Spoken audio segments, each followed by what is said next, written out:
Oh my God, they're gonna eat our hands, Kaylee. Do you have the birds that talk back? Like the parents? Well, most of our birds don't. Like, we have some parrots, most of them don't know any words. I think there's one that can say hello. Isn't that the Edwards pheasant? That's not. It's called a Kenyan guinea fowl. All right, guys. So this is not the landing zone. This is called the Wings of the Tropics.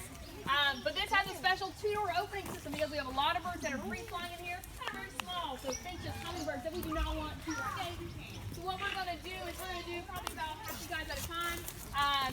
We're gonna like go in and stop at the second set of doors. Once we close one set of doors, then you can go in. Then we'll get the rest of you guys in. Birds are walking around on the ground. They are a little more friendly in this exhibit. So please be careful. Don't kick anybody. Don't step on anyone.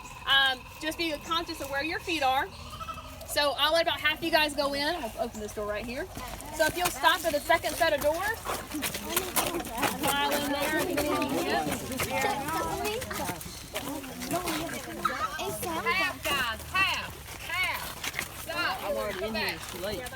We need partners together. Call me. Hello, partner. All right, you can open the doors slowly. Be careful for birds. Hey, what's that thing? Hey, come here, little bird.